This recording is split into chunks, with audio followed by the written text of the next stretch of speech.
Brother అక్కడ దావత్ బిర్యానీ కాడిండు, ఏమన్నారంటే ఇట్లా పర్సన్ తిట్టిండు అని చెప్తే నేను వెళ్ళిన. అరే ఎందుకు తిట్టినారా అని ఇట్లా కొట్టినాం కొన్ని. కొడితే వాళ్ళందరూ వచ్చారు, ఆల్రెడీ గలీజ్ మాటలు తిడుతున్నారు. నేనేమన్నా సరే ఏముంది సారీ చెప్పేసారు అబ్బాయి వెళ్ళిపోదాం ఇంటికి అని చెప్తే ఇంకా వాళ్ళ సూపర్వైజర్ వచ్చాడు. నువ్వు మా హోటల్ మీదకి ఎందుకు వచ్చినావు అది ఇది అంటే మేము ఆల్రెడీ సీసీ ఫుటేజ్ ఉన్నాడు, మేమేం అనలేదు, తప్పు ఏం మాట్లాడలేదు. అయితే వీడిని ఎట్లా బతుకునే సొమ్ముడు సంపూర్రా అని చెప్పాడు. యాక్చువల్లీ ఈయన ఉరికిపోయాడు, నేను ఉరికిపోయినా, తెలంగాణ చౌరస్తా దాకా ఉరికినా.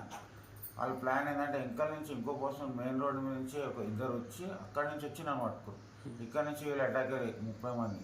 నేను ఎంత చెప్తున్నా, నేను ఏం అనలే, నాకు తెలియదు సీన్లో నేను మా తమ్ముని గలీజ్ మాటలు తిట్టినా అంటే ఆ పర్సన్ ఇట్లా అన్నా గట్టి కూడా కొట్టలే, చిన్న పిల్లగాడు. ఆ పర్సనే సారీ చెప్పమని చెప్పిండు, ఎందుకంటే ఆ పిల్లగాడిని ఫోన్ వెళ్ళగొట్టారంట వాళ్ళు. అయితే సరే అని ఈక్వల్ అయితే వాళ్ళు ఇంకా ఇంట్లో ఇష్టం వచ్చినట్టు కొట్టరు. ఇలా ఇది మోతంతా బ్లాస్ట్ అని కన్ను మొత్తం రెడ్ కలర్ అయింది. పిఎస్లో అయితే కంప్లైంట్ పెట్టినాం.